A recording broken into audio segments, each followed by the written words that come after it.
स्वागत है आपका अपने चैनल पे। UGC net JRF paper first के लिए 500 इम्पोर्टेंट क्वेश्चन की ये तीसरी सीरीज है। यदि आपने पहले की वीडियो नहीं देखी है तो आप जाके उसे देखिए। पहला प्रश्न आपका हो जाएगा, किसी सॉफ्टवेयर को ओपन सोर्स सॉफ्टवेयर कहा जाता है यदि ए ऑप्शन है डेवलपर कंपनी 24 घंटे 7 दिन खुली है, बी ऑप्शन हो जाएगा इसका सोर्स कोड साझा कर किए जाने अध्ययन और संशोधन के लिए उपलब्ध है, नंबर सी इसे इंटरनेट से डाउनलोड किया जा सकता है, या विकल्प आपका डी यह निःशुल्क उपलब्ध है।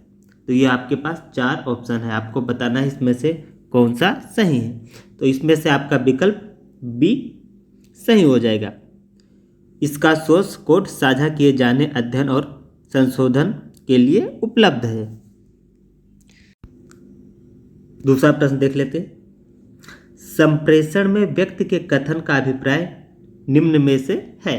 पहला ऑप्शन विश्व के बारे में धारणा, बी आपका हो जाएगा किसी संदेश पर अभियांत्रित अनुक्रिया, सी आपका हो गया निग्रह के लिए संदेशों को सम्मिलित करना, और डी आपका केवल बाह्य अनुक्रिया। इसमें से आप बताइए कौन सा ऑप्शन सही होगा। तो ये आपका बी ऑप्शन सही हो जाएगा। संप्रेषण 2 या 2 से अधिक व्यक्तियों के मध्य मौखिक लिखित सांकेतिक ये सूचना के संप्रेषण की प्रक्रिया है। तो ये आपका बी ऑप्शन सही हो जाएगा। तीसरा आपका हो जाएगा, संचार में सूचना प्रक्रमण के सही अनुक्रम को चिन्हित कीजिए। Identify the correct sequence of information processing in communication.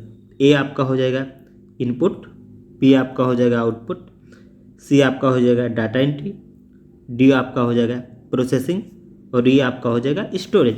तो इसमें आपको बताना है कि कौन सा अनुक्रम होगा इसका।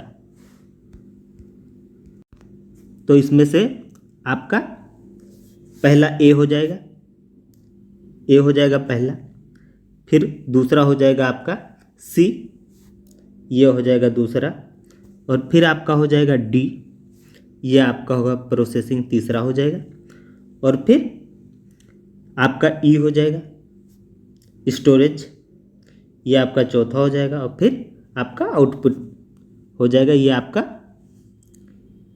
लास्ट हो जाएगा। तो ए see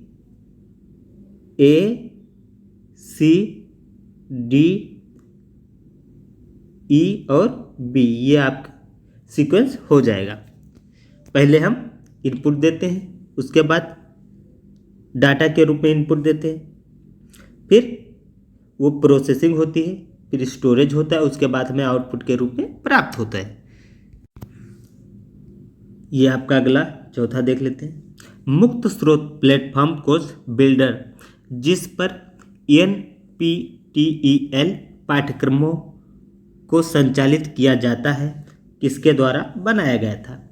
the open source platform course builder on which NPTEL courses are seen was created by, ये माइक्रोसॉफ्ट होगा ए, बी आपका गूगल, सी आपका ओरेकल, और डी आपका विप्रो। तो आप बताइए इसमें से कौन सा ऑप्शन सही होगा।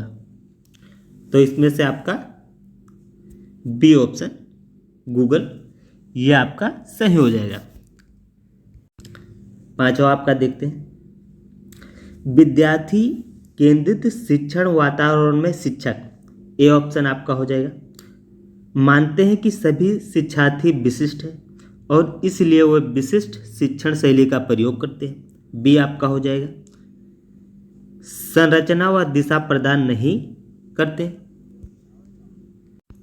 आपका सी हो जाएगा निर्णय करते हैं कि शिक्षार्थी कैसे व क्या, और फिर आपका लास्ट ऑप्शन हो जाएगा, इसको देख लेते हैं, शिक्षार्थियों की निर्णय लेने की प्रक्रिया को सुगम नहीं बनाते हैं। तो इसमें से आप बताइए कौन सा सही हो जाएगा। तो इसमें से आपका ए ऑप्शन सही हो जाएगा।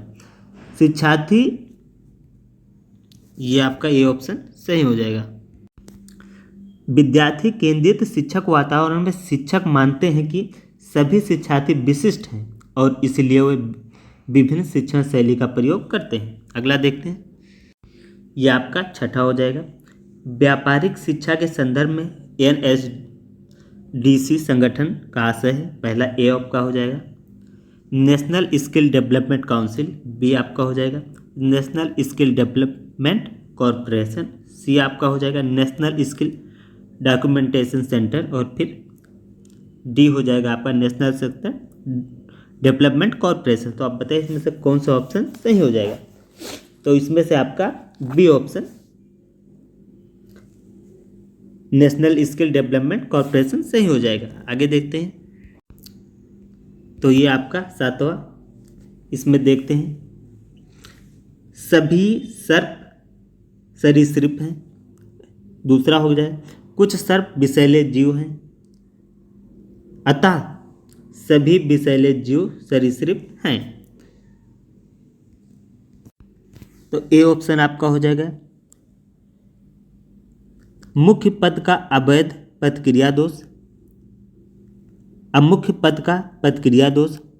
नंबर सी माध्यम पद का अभितरित दोष, और डी आपका चतुष्पद का दोष। तो आपको इसमें सेलेक्ट करना है, बताना है कि कौन सा ऑप्शन सही होगा। तो इसमें से आपका बी ऑप्शन सही हो जाएगा। सभी सर्प सरीसृप हैं, कुछ सर्प विषैले जीव होते हैं, अतः सभी विषैले जीव सरीसृप हैं। दिए गए तर्क में अमुख्य पद का पदक्रिया दोष है। यह आपका आठवां प्रश्न, भूजल में आर्सेनिक प्रदूषण का स्रोत है। औद्योगिक कचरा, ए ऑप्शन हो जाएगा। बी गहन भूमिगत विरचन, deep underground formations. Number C हो जाएगा रंजक उद्योग, और डी कृषि अपशिष्ट। तो आप बताइए इसमें से कौन सा ऑप्शन सही हो जाएगा। तो इसमें से आपका ए और बी ऑप्शन सही हो जाएगा। भूजल में आर्सेनिक के मुख्य स्रोत औद्योगिक कचरा होता है, खनन है, जीवाश्म ईंधन है, कृषि आर्सेनिक, गहन भूमिगत कीटनाशकों का उपयोग, और आर्सेनिक की जल प्रदूषण की सबसे ज़्यादा समस्या पश्चिम बंगाल में है। आर्सेनिक प्रदूषण से चर्म रोग, कैंसर, यकृत, फेफड़े की समस्या, गुर्दे एवं रक्त की बहुत सारी समस्याएं उत्पन्न हो जाती हैं।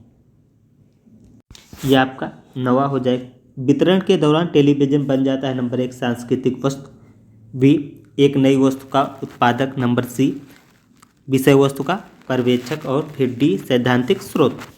तो इसमें से आप बताइए कौन सा ऑप्शन सही होगा। तो इसमें से आपका बी ऑप्शन सही होगा। वितरण के दौरान टेलीविजन एक नई वस्तु का उत्पादक बन जाता है। आगे देखते हैं, नंबर 10 ये आपका हो जाएगा। किसी सांस्कृतिक अर्थव्यवस्था में टेलीविजन देखना दर्शक को किस प्रकार प्रभावित करता है। ए आपका हो जाएगा दर्शक एक नई भूमिका में आ जाता है। बी आपका वह एक नवीन वस्तु बन जाते हैं। नंबर सी वह वित्तीय अर्थव्यवस्था और सांस्कृतिक अर्थव्यवस्था के भेद नहीं कर पाते हैं। डी हो जाएगा दर्शक अर्थों और आनंदों के परिचालक को सीमित कर देते हैं। तो इसमें से आप बताइए कौन सा ऑप्शन सही होगा। तो इसमें से आपका ए ऑप्शन सही हो जाएगा, क्योंकि किसी सांस्कृतिक अर्थव्यवस्था में टेलीविजन देखने से दर्शक एक नई भूमिका में आ जाता है। वो दर्शक की भूमिका त्याग कर टेलीविजन देखने की प्रक्रिया में भिन्न भौतिकीकरण बन जाता है। तो ये आपका ए ऑप्शन सही हो जाएगा। अगला देखते हैं 11 सांस्कृतिक अर्थव्यवस्था में टेलीविजन दर्शक के बारे में विशेष बात क्या है। ये हो जाएगा आपका वह अर्थों के निर्बाध उत्पादक बन जाते हैं। बी हो जाएगा वह वित्तीय अर्थव्यवस्था की सूक्ष्म विशेषताओं को नहीं समझ पाते हैं। सी हो जाएगा आपका विषय वस्तु उपभोग के लिए भुगतान नहीं कर पाते हैं। और फिर आपका डी ऑप्शन हो जाएगा वह सामर्थ्य के बिना भी जितना चाहे उतना उपभोग कर सकते हैं। तो इसमें से आपका कौन सा ऑप्शन सही है आप बताइए। इसमें से ए हो जाएगा आपका सही और डी हो जाएगा आपका सही। सांस्कृतिक अर्थव्यवस्था में टेलीविज़न दर्शक के बारे में विशिष्ट बात यह है कि वह अर्थों के निर्बाध उत्पादक होते हैं। इसे सामर्थ्य के बिना भी जितना चाहे उतना उपयोग कर सकते हैं। तो ये आपका तीसरा पार्ट समाप्त हुआ। यदि आपने पहले 2 पार्ट नहीं देखे हैं तो आप जाके उसका वीडियो देख लीजिए। यदि आप वीडियो अच्छा लग रहा है तो इसको लाइक कीजिए, शेयर कीजिए और आप इस अपने चैनल को सब्सक्राइब कीजिए। धन्यवाद।